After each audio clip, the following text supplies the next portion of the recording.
idza nudiya lis-salati min yaumil jumu'ati fas'au ila dzikrillahi wa dzikrihi.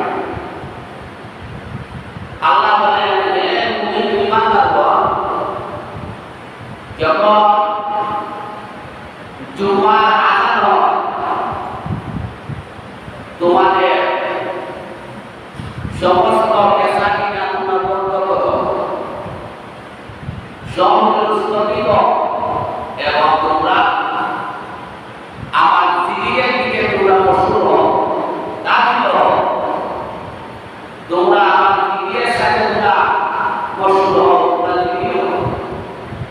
তো ফাসআউ ইলা যিকরিল্লাহ যেগুলো বলা হচ্ছে যে জিকিরের কথা বলা হচ্ছে, এই জিকিরটা হচ্ছে কি কুরবা।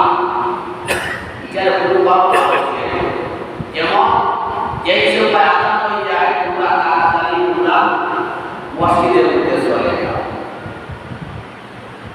বায়াতি শরীফের মধ্যে একটি হাদিস আছে, রাসূলুল্লাহ সাল্লাল্লাহু আলাইহি ওয়াসাল্লাম ইরশাদ করেন, যেই সময় জুমার আযান হয়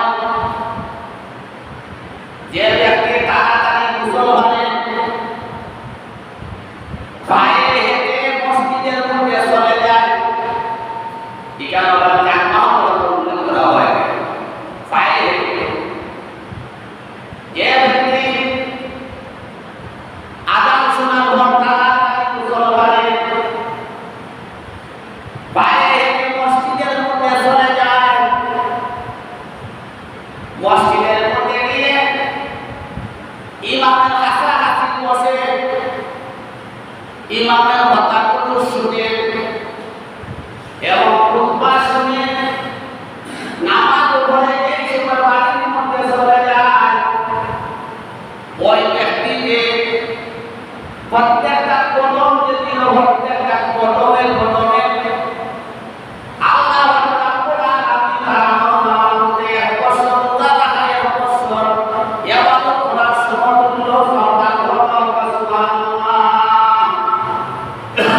কি খুতবা শুনুন, যেমন গোসল করিয়া তাড়াতাড়ি মসজিদের মধ্যে আইয়া পায়ে হেঁটে প্রত্যেকটা কদমে কদমে তার কি হবে 1 বছর রোজা রাখা, 1 বছর ইবাদত সওয়াব লাভ করার মতো। সুবহানাল্লাহ।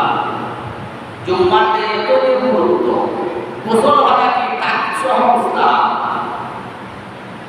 নখ গুলা হাতটা শুক্রবারে হাদিস শরীফের মধ্যে আছে, শুক্রবারে যদি কোনো ব্যক্তি তার হাত পায়ে নখ কাটে, আল্লাহ রাব্বুল আলামিন তার হাত পা থেকে 70টা নখ থেকে তার মুক্তি হয়ে যাবে।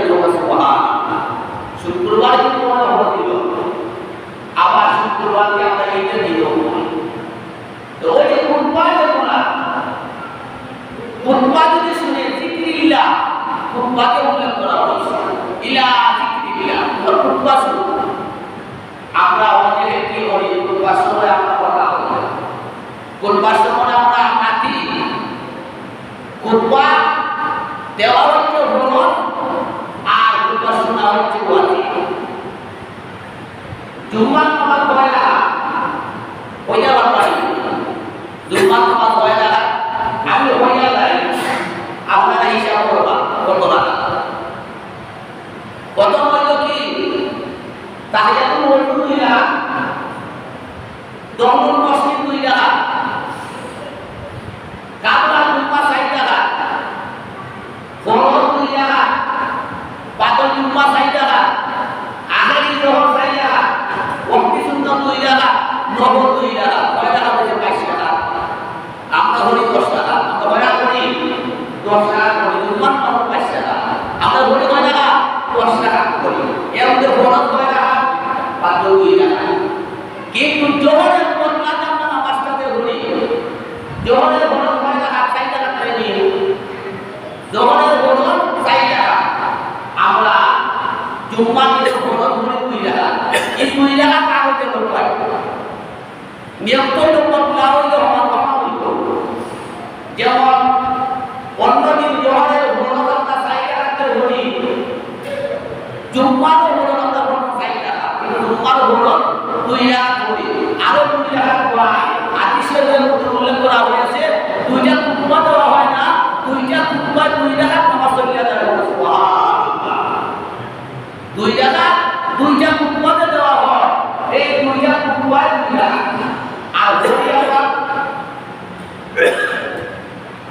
আর যদি আমরা 2 টাকা করে হইলো 4 টাকা। এই তো খুতবা দেওয়াটা হচ্ছে কি ফরজ। আমরা একটা বড় অভ্যাস আছে, আমরা খুতবার সময় মাটি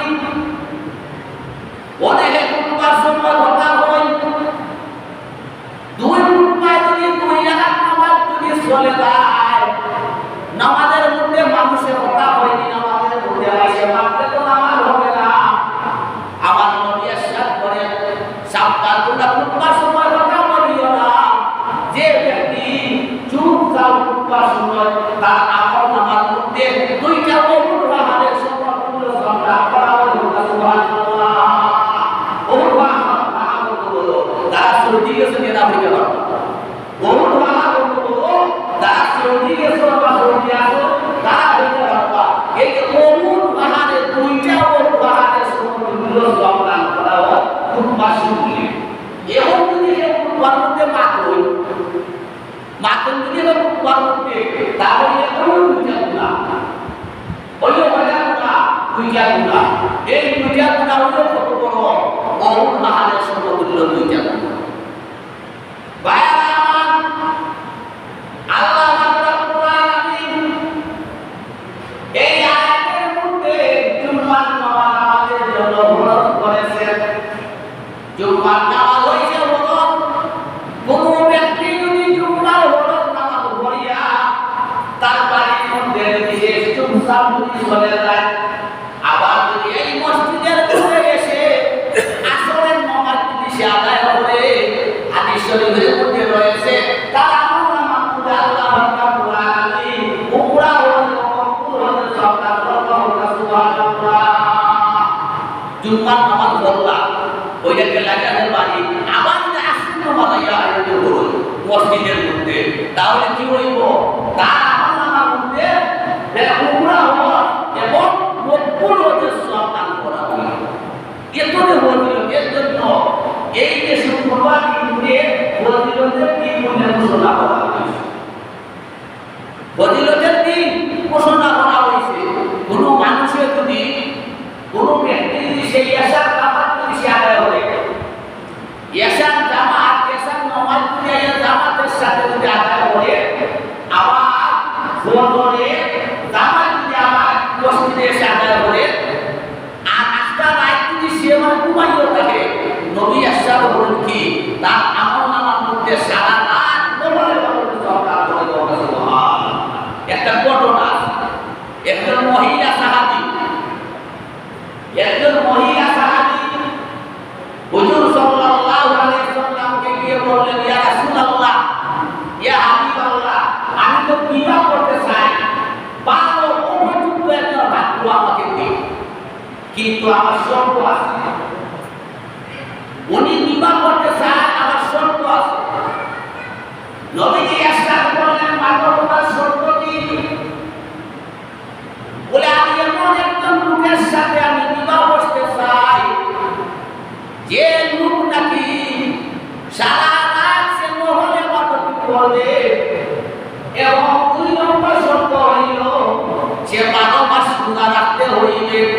3 নম্বর শর্ত হইল সে প্রতি রাতে সে কুরআন শরীফ খতম কইরা ঘুমাইতে হইব। এই 3টা শর্ত দিলাম। যে 1 নম্বর হইল কি সারা রাত সে নরকে হইবে, নরকে হবে। 2 নম্বর কি 12 মাস রোজা রাখতে হইবা। 3 নম্বর হইল কি যে কুরআন শরীফ খতম তেলাওয়াত কইরা খতম কইরা টাইম মানে কিটা ঘুমাইবে। আল্লাহ রাসূল সাল্লাল্লাহু আলাইহি ওয়াসাল্লাম সাহাবীদেরকে বললেন, সাহাবীরা তোমরা শুনছো, আমার এই মহিলা সাহাবী বিবাহ করতে চায়, এই 3টা শর্ত যে মেনে নিবে তাহার কাছে মহিলা সাহাবী বিবাহ করবে। সব সাহাবীরা সুসা মাথায় এখন দাঁড়াইয়া হইলা, ইয়া রাসূলুল্লাহ ইয়া হাবিবাল্লাহ আমি রাজি আছি। ভাইরা আমার, আল্লাহর নবী জিজ্ঞাসা করলেন, আমার সাহাবী, তুমি যে রাজি হয়েছো, মহিলা তিনটা শর্ত তুমি শুনছনি। এক নম্বর শর্ত হইল, যিনি এই মহিলাকে বিবাহ করবে সারা রাত নহলে বাদতি করতে হইবে। যিনি এই মহিলাকে বিবাহ করবে 12 মাস রোজা রাখতে হইবে। যিনি এই মহিলাকে বিবাহ করবে প্রতি রাত কুরআন শরীফ খতম করিয়া তেলাওয়াত করে ঘুমাইতে হইবে। সাহাবী বললেন, ইয়া রাসূলুল্লাহ, আমি শুনছি, আমি শুনছি, আমি রাজি। মহিলাদের তিনটা শর্ত আছে, তিনটা শর্ত আমি দেব মানছি। ভাইরা আমার, আল্লাহ রাসূল সাল্লাল্লাহু আলাইহি ওয়াসাল্লাম বিবাহ ভরাইয়া দিলেন। এই সময় বিবাহ ভরাইয়া দিলেন, তারা স্বামী স্ত্রী তারা বাড়ির মধ্যে চলে গেল। ওই যে সাহাবী কি করলেন, এশার নামাজ পড়ে নাস্তা নাইয়া ঘুম দিছেন। কিন্তু শর্ত ছিল কি, সারা রাত নহলে বাদতি করা, কুরআন শরীফ খতম করা। সাহাবী ঘুমাইতেছেন, মহিলা সাহাবী মনে মনে ভাবতেছেন আজকে হয়তো বিবাহ হইছে, আজকে তুমি আমল করবেন। কিন্তু দেখা যায় না, বাদের দিন এশার নামাজ পড়ে সাহাবী ঘুমিয়ে পড়েছেন। বলতো আমার মসজিদের মধ্যে এসে ফজরের নামাজ আদায় করছেন, কুরআন শরীফ তেলাওয়াত করেন নাই, আর ফজরের নামাজ পড়িয়া স্ত্রীকে দেখাইয়া বাবা আমার খাইতেছো। এখন তো সাহাবী হইয়া চালু হইলে শর্তটা আমার আসল কি তাই বুঝা রাখতা। সাহাবীকে দেখা যায় কিতা হলো, ফজরের নামাজ পড়িয়া স্ত্রীকে দেখাইয়া ভাই ও সারা রাত দুই রাত নামাজ তাই মানে হলো না। হ্যাঁ, তাই কিতা হলো কুরআন শরীফ পড়া তেলাওয়াত হলো না। ভাইরা আমার, 3 দিন হয়ে গেল। 4 নম্বর দিন ওই মহিলা হুজুর সাল্লাল্লাহু আলাইহি ওয়াসাল্লামের কাছে নালিশ নিয়ে গেলেন। গিয়ে বললেন, ইয়া রাসূলুল্লাহ, ইয়া হাবিবাল্লাহ, আপনার সাহাবী তো আমার 3টা শর্ত মানে নাই। আমার তো শর্ত ছিল আপনার সাহাবী সারা রাত নহলে বাদতি করলেন। আমার শর্ত ছিল আপনার সাহাবী 12 মাস রোজা রাখবে। আমার শর্ত ছিল আপনার সাহাবী কুরআন শরীফ খতম করে ঘুমাইব। 3টার মধ্যে কোনো একটাও আপনার সাহাবী মানে নাই। ফজরের নামাজ পড়িয়া সে আমাকে দেখাইয়া আমার বাবার ভালো খাবার খাইতেছে। মহিলাকে বিচার দিলে আল্লাহ রাসূল সাল্লাল্লাহু আলাইহি ওয়াসাল্লাম বললেন, মা তুমি বসে থাকো, আমি আমার সাহাবীকে কত সাহাবী দেওয়া খবর দিয়ে আনতেছি। একজন সাহাবী বানাইলেন, সাহাবী বানাই খবর দিয়ে আনলেন। আমার রাসূলুল্লাহ সাল্লাল্লাহু আলাইহি ওয়াসাল্লাম জিজ্ঞাসা করলেন যে তুমি যে শর্ত নিয়েছিলে, শর্ত তুমি আদায় করো নাই? ওই সাহাবী বলে, ইয়া রাসূলুল্লাহ, মহিলা আমার স্ত্রীতে 3টা শর্ত ছিল, 3টা শর্তই আমি পালন করতেছি। সুবহানাল্লাহ। মহিলা বলে, ইয়া রাসূলুল্লাহ, জিনা তাই একটা মানতেছেন না, তাই আমার কোন শর্ত মানতেছেন না? আল্লাহ রাসূল বলতেছে, ও সাহাবী, তোমার স্ত্রী বলতেছে তুমি সারা রাত তুমি নহলে বাদতি করো নাই, আর তুমি বলছো করতেছো। ওই সাহাবী ডাকতে বলেন, ইয়া রাসূলুল্লাহ, ইয়া হাবিবাল্লাহ, নবী গো আপনার তো ভাগ জবাব থেকে বলেছেন যিনি নাকি এশার জামাত মসজিদের মধ্যে এসে পড়বে, আবার ফজরের জামাত এসে মসজিদের মধ্যে পড়বে, তার আমলনামার মধ্যে সারা রাত নহলে বাদতের সওয়াব দান করা হইব। সুবহানাল্লাহ। ইয়া রাসূলুল্লাহ, আমি তো এশার জামাত পড়তেছি মসজিদে, ফজরের জামাত এসে মসজিদে পড়তেছি, আমি কি সারা রাত নহলে বাদতের সওয়াব পাইতেছি না? হুজুর সাল্লাল্লাহু আলাইহি ওয়াসাল্লাম বললেন, হে আমার সাহাবী সত্য বলছে, আমার সাহাবী সত্য বলছে, যিনি এশার নামাজ মসজিদের মধ্যে এসে জামাত আদায় করবে, আবার ফজরের নামাজ মসজিদে জামাত এসে আদায় করবে, তার আমলনামার মধ্যে কি হবে যে সারা রাত নহলে বাদতের সওয়াব দান করে দেব। সুবহানাল্লাহ। 1 নম্বর শর্ত গেল, মহিলা হইয়া রাসূলুল্লাহ রোজা তো না হইয়া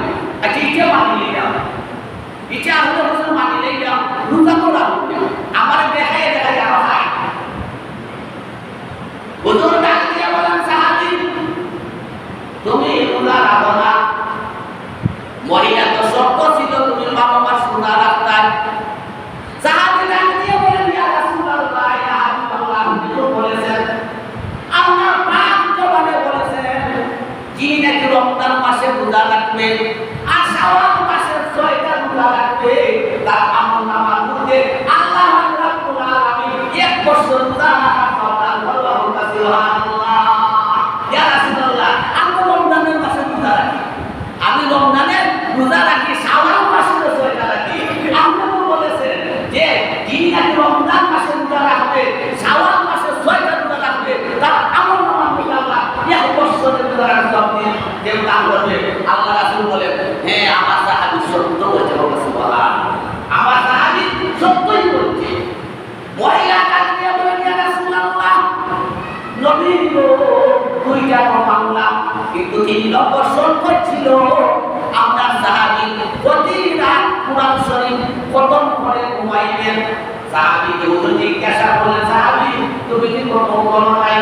সাহাবী ডাক দিয়ে বলেন ইয়া রাসূলুল্লাহ ইয়া হাবিবাল্লাহ নবী গো আপনি তো বলেছেন সূরা ইখলাস কুল আল্লাহ একবার তেলাওয়াত করলে 10 পারা তেলাওয়াত 10 পারা কুরআন তেলাওয়াতের সওয়াব হয়ে যায়।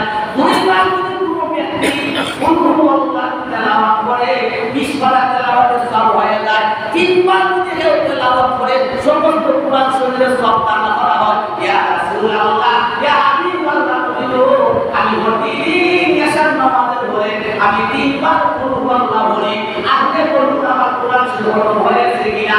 আল্লাহ রাসূল ডাক দিয়ে বলেন মহিলা রে আমার সাহাবী সত্য বলছে, হোক সুবহানাল্লাহ আমার সাহাবী সত্যই বলছে যে এমন যে কুরবানির দিন এমন যে দিন নাকি এই দিনের সমতুল্য আর কোনো দিন নাই। এই দিন কি হতা হাদিস কি হবে আযান শোনা হলে তাড়াতাড়ি আপনি গোসল করতে, গোসল ভাইরা কি হতা তাড়াতাড়ি আপনি মসজিদের মধ্যে চলে আসতেন। মসজিদের মধ্যে এসে কি করতেন যে ইমামের কাছাকাছি বসতেন আর ইমামের কাছাকাছি বসে আপনি খুতবা শুনছেন। জিকিরিল্লাহ বলা হয়েছে, খুতবাকে জিকিরিল্লাহ বলা হয়েছে। আর যদি কোনো ব্যক্তি সে কি করে খুতবা শুনে নামাজ পড়ে চুপচাপ সে বাড়ির মধ্যে চলে যায়, হুজুর সাল্লাল্লাহু আলাইহি ওয়াসাল্লাম বলেন তার প্রত্যেকটা কদমে কদমে 1 বছর রোজা রাখা 1 বছর নবলের মাধ্যমে সওয়াব দান করে দেবো। সুবহানাল্লাহ। এর জন্য এই শুক্রবার দিন যে মুসলমানরা শুক্রবার দিন মুসলমানরা তাকিদ সমস্যা শুক্রবার দিন কি হতা হাতের ভাইয়ের মুখ কাটতা, শুক্রবার দিনে সুগন্ধি ব্যবহার করতা। হুজুর সাল্লাল্লাহু আলাইহি ওয়াসাল্লাম বলেন আমার সাহাবীদের কষ্ট হয়ে যাবে না হলে আমি বলতাম তোমরা কি সুগন্ধি ব্যবহার করো। সুগন্ধি ব্যবহার করা কি বলি সুগন্ধি ব্যবহার করতা। আর কি করতা জুম্মার নামাজ পড়িয়া বাড়ির মধ্যে যাওয়ার পর আবার কি করতা আসরের নামাজ মসজিদের মধ্যে এসে পড়তা। যদি কোনো ব্যক্তি এই আমলটা করতে ভালো তাই না আমল নামার মধ্যে কুমড়া হন এবং কবুল হতে সব দান করে বলতে সুবহানাল্লাহ। এর জন্য শুক্রবার দিন আমরা করছিল ভাইরা আমার আমরা কেউ থাকবো না আল্লাহ না করুক কোনো মানুষ যদি আমরা এই মসজিদের মধ্যে দাঁড়া আছি এই মুহূর্তে যদি আমরা মারা যাই কার কোন সময় আসবার আগে আবার আমরা অন্য দেশের মধ্যে আমরা চলে যাইতে হইবে। আর আজ আমরা মারা যাই থাকতে আরো দেশ মরণ কিন্তু আসবে, মরণ মালাকুল মরণ সবাই করে করে আসবে, কাউকে ছাড় দিবে না। মালাকুল মরণের কাছে বাদশা ফকির দরবেশ ওলি যা কিছু আছে সব হলো সমান।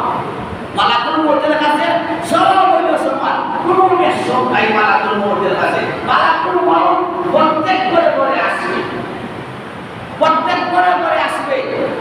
সাতটা পেজ বানাইতো আপনারা জানেন, সাতটা পেজ বানাইছে লোকজনকে বলতেছে আপনি লোকজন সাতটা সে খুদাই বানিয়ে দিতে দাবি করতো আর লোকজনকে বলতো যে আপনি যে খুদাই দাবি হলো ইব্রাহিমের খুদা তো ব্যস্ত আছে, ইব্রাহিমের খুদা তো ব্যস্ত আছে, তোমার ব্যস্ত হয় তো সাতটাতে বলবো যে ঠিক আছে তোমরা আমার সময় দাও। সে 20 বছর 22,000 লোক দিয়ে 9,000 কাপড়া দিয়ে সে কি হচ্ছে একটা বেশ বানাইছে ওরা দেওয়ার নাউজুবিল্লাহ একটা বেশ সে বানাইছে এমন সুন্দরভাবে সাজসজ্জা হচ্ছে। ভাইরা আমার 20 বছর হল এই সময় সে উদ্বোধন করতে চায় মধ্যে নিয়ে হারা হন। আজরাইল গেটের মধ্যে এসে হারা। বাদশাহ জিজ্ঞাসা করতে কি চাই? বলে আমার তো পরিচয় দিলে ভয় নাই। বলে কি তোমার পরিচয়? বলে মিস্টার আজরাইল। যেই সময় আজরাইলের কথা শুনেছে তার দেশ পুরো সব কিছু ছেড়ে তার চলে গেছে। ওই ভাই আজরাইল একটু সময় দিবানি? বলে না না না, কোনো সময় দেওয়া যাবে না। বলে আমাকে পুরাল ঘর থেকে নামতে দাও। বলে পুরাল ঘর থেকে নামতে দেওয়া হবে না। যেই সময় পরে খাতা বরাবর হয়ে গেছে, সাথে সাথে তার ইন্তেকাল হয়ে গেছে। সাথে সাথে তার ইন্তেকাল। আজরাইলের কাছে এক সময় সবাই সব করতে হবে, কিন্তু আমরা যখন মরবো তাহলে দুনিয়ার থাকতে কি হতে হইব? আমরা দুনিয়ার থাকতেই আমরা কি হতে হইব? আমরা কবরের সামনে আমরা দুটা কথা হইব। শুক্রবার আমার মিস মানে দিবেন না। শুক্রবার বছর এমন এক সময়, ওই যে ফুটবলের ওয়াজটাতে আমরা পড়ি নির্দিষ্ট সময়, একবার নির্দিষ্ট সময়, কিন্তু অন্য অন্য ওয়াজ কোনো নির্দিষ্ট কোনো সময় নাই। কোনো আলিমকে ওয়াজ করে দেওয়া যায় 10টায় 9টায় 1টায় 12টায় জানি, কোনো ওয়াজ মাসও, কোনো ওয়াজ চৈত মাসও, কিন্তু শুক্রবারের যে ওয়াজ নির্দিষ্ট সময়। এই ওয়াজের মধ্যে সর্বশ্রেণীর যে মানুষ আছে, কিতাব লাগি আছে, যারা বার্মের নমাজি তারাও আছে, যারা হাত নমাজি তারাও আছে, যারা শুক্রবার নমাজি তারাও আছে। কেন? এই দিনটা বড় গুরুত্বপূর্ণ দিন। ভাইয়ারা আমার, নবীকে কিভাবে সাহাবীরা ভালোবাসতেন? ওই মহিলা সাহাবী কিভাবে নবীকে ভালোবেসেছেন, নবীকে সাহাবীরা কিভাবে মহব্বত করতেন, সংক্ষিপ্তভাবে একটা ঘটনা বলতেছি। একজন ভিক্ষু হুজুর সাল্লাল্লাহু আলাইহি ওয়াসাল্লামের কাছে এসে সে বলল, আপনি তো রহমতের নবী, আমি শুনেছি আপনার কাছে কেউ যদি সাহায্যের জন্য আসে খালি হাতে কেউ ফেরত যায় না। আমি আপনার কাছে সাহায্যের জন্য এসেছি। আমার সন্তানগণ 3 দিন হয়েছে আমার উপরে সোলার আগুন ধরতেছিলাম। আপনি রহমতের নবী, আপনি আমাকে একটু সাহায্য করুন। আল্লাহ রাসূল সাল্লাল্লাহু আলাইহি ওয়াসাল্লাম বললেন, ঠিক আছে, তুমি ঠিক কথাই বলেছো, আমি রহমতের নবী, আমার কাছ থেকে কেউ খালি ফিরত চলে যায় না, কিন্তু আমি ঠিক তোমাকে দিব। তোমার উপরে 3 দিন হয়েছে সোলার ধরে না, আমার ঘরের মধ্যে 7 দিন হয়ে গেছে, সোলার মধ্যে কোনো আগুন নাই, কোনো সমস্যা নাই। তুমি একটা কাজ করো, তুমি আমার উসমানের কাছে চলে যাও, উসমানকে দিয়া বলিও আমি তোমাকে বানাইছি, সে আল্লাহর রাস্তায় তোমাকে সাহায্য করে। ওই ফকির যে উসমান রাদিয়াল্লাহু আনহুর কাছে গেলেন, ইয়া দেখেন কি উসমান রাদিয়াল্লাহু আনহু হাজের মুখ দ্বারা পাক খাইতেছে। হাজের মুখে যে খাবার খাইতেছে প্লেটের মধ্যে, কিছু খাবারগুলো প্লেটের নিচের মধ্যে পড়তেছে। উসমান বলতেছে, সুন্দর করে খাও, নিচের খাবার তুলে খাও, সুন্দর করে খাও, নিচের খাবার তুলে খাও। একটা জিনিস আমল হলো, আমরা বললে কি করি, আদা খাই আদা ভাগাই, ওই যে পাক করে না ফেলিতে গিয়া এগুলা তুলে খাওয়া সুন্দর, এগুলা তুলে খাওয়া কিনা সুন্দর, একটা সুন্দর আদা ভাগাতে। উসমান যে কি করতেছে, কাজের মুখে করতেছে, সুন্দর করে খাও, নিচে যেগুলো পড়েছে ওগুলাকে বাসাটা তুলে খাও। তোর ওই ফকির সে দেখতে দেখতে আমার ভয় এগিয়ে হবে, যে বেটায় হাতের মুখে আমার কম খাইতেছে, নিচের খাবার পড়ে গেছে, এই বেটায় আমরা সাহায্য দিলাম, এই বেটায় আমরা কি সাহায্য করবো? সে সাহায্য না চাই আমার চলে গেছে। হুজুর সাল্লাল্লাহু আলাইহি ওয়াসাল্লাম বললেন যে আমার উসমান তোমাকে সাহায্য করে নাই। ওই ফকির বলতেছে, রহমতের নবী, কি উনি আমাকে সাহায্য করবো? যে বেটা তারা কাজের মুখ নিচে খাবার করছে, কোনগুলা কিনা হওয়ার জন্য কম খাইতেছে, উনি আবার কি সাহায্য করেন? হুজুর সাল্লাল্লাহু আলাইহি ওয়াসাল্লাম বললেন, ঠিক আছে, তুমি কোথাও চাইবা না, আবার আমার উসমানের কাছে যাও, গিয়ে বলি আমি তোমাকে বানাইছি সাহায্যের জন্য। এখন ফকির গেছে, গিয়া দেখতেছে কি যে হাজের মহিলারা এই যে এক বাসন বা বর্তন ফেলে যে পরিষ্কার করতেছে, সাবান অতিরিক্ত ব্যবহার করতেছে। এখন তো ফকির থেকে বলছে উসমান রাদিয়াল্লাহু আনহু করতেছেন যে অবসর খরচ করিও না, অবসর খরচ করিও না, শয়তানের মানে সাথী, অবসর খরচ করা শয়তানের সাথী। আসছি অবশ্যই তোমরা খরচ করিও না ও কি সে চিন্তা করিতে হলো ওয়াই আইলামে আগেরটা তো ভালোবাসি এখন পর্যন্ত আরো মারাত্মক যে বেটার কাছে রহমত তুমি হাঁটাইলেন যার কাছে রহমত তুমি হাঁটাইলেন উনি দেখা যায় কাজের লোকে তুমি খাইতেছে বলতেছে ও বছর খরচ করিও না না চলে যাবো সে আবার চলে গেছে আল্লাহ রাসূল বলতেছে না তুমি কোথাও ওদিকে তাকাইবে না তুমি ডাইরেক্ট গিয়ে বলিবে যে আমি তোমাকে পাঠাইছি আল্লাহর রাস্তায় সাহায্যের জন্য ভাইরা আমার ওই ফকির বলে উসমান রাদিয়াল্লাহু আনহুর কাছে গেল ইয়া বলে উসমান আমি আরো দুইবার এসেছি তোমার কিছু কাজ থেকে আমি বিরত চলে গেছি রহমতের নবী পাঠাইছেন তুমি আমাকে আল্লাহর রাস্তায় সাহায্য করতে উসমান বলতেছেন কে পাঠাইছে রহমতের নবী আবার উসমান বলতেছেন কে পাঠাইছে রহমতের নবী আবার উসমান বলতেছেন কে পাঠাইছে রহমতের নবী তিনবার বলার পর ফকিরের রাগ উঠে গেছে সে সাহায্য না দিয়ে সাথে সাথে চলে এসেছে সাথে সাথে আইছে বলে সাহায্য দিত খালি হয় কে পাঠাইছে খালি হয় কে পাঠাইছে সাইবার হইয়া মুহাম্মদের নবী পাঠাইছেন তখন উনি বলতেছে কে পাঠাইছে আল্লাহ রাসূল সাল্লাল্লাহু আলাইহি ওয়াসাল্লাম দরবারে আসার পর আল্লাহ রাসূল সাল্লাল্লাহু আলাইহি ওয়াসাল্লাম মুস্কি হাসি দিয়ে বলেন যে আমার উসমান তোমাকে কি বলেছে সাহায্য করে না বলে ইয়া রাসূলুল্লাহ আমার রহমতের নবী এমন এক লোকের কাছে আপনি পাঠাইছেন খালি বারবার বলতেছে কে পাঠাইছে কে পাঠাইছে আমি প্রথম বলছি রহমতের নবী আর তিনবার বলছি রহমতের নবী সাহায্য দিবার হইলে দিত না হইলে না খালি বলতেছে কে পাঠাইছে আমি চলে এসেছি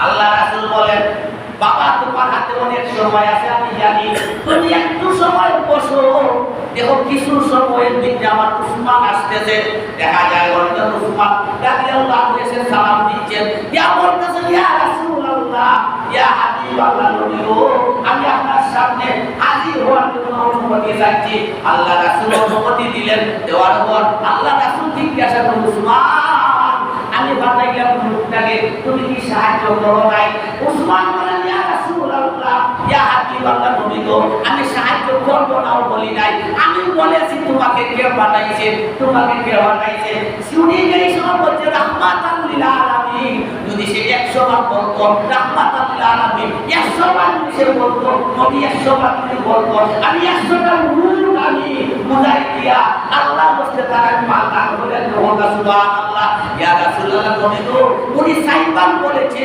রাহমাতাল লিল আলামিন পাঠাইছেন আমি সাইটা রূপ বুঝাই দিয়া আমি আপনার গুনাহ সামনের মধ্যে রেখে দিয়েছি আপনার নাম মহব্বতের খাতিরে আমি ওই ফকিরকে আমি সাইয়া রূপ মাল বুঝাই করে আল্লাহ বলতে দান করে দিলাম বলেন সুবহানাল্লাহ এতদিন সাহাবী এতই ভালোবাসতেন নবীকে এতই ভালোবাসতেন সাহাবীরা নবীকে তাদের জানের চাইতে প্রাণের চাইতে মা বাবার চাইতে বেশি নবীকে ভালোবাসতেন নবীকে ভালোবাসতে হবে এই যে শুক্রবার দিন ওই দিন অনেক ফজিলতের দিন যে দিনের সমতুল্য আর কোনোদিন নাই এই দিন ব্যাপারে আল্লাহ কি করছেন কুরআনের মধ্যে একটি আয়াত নাযিল করেছেন ইয়া আইয়ুহাল্লাযীনা আমানু ইযা নুদিয়া লিস-সালাতি মিন ইয়াউমিল জুমআতি ফাসআউ ইলা যিকরিল্লাহি ওয়া যারুল বাইয় তোমরা এই সময় এই শুক্রবার যে আযান হয় তোমরা কি করো কয় বিক্রি বন্ধ করো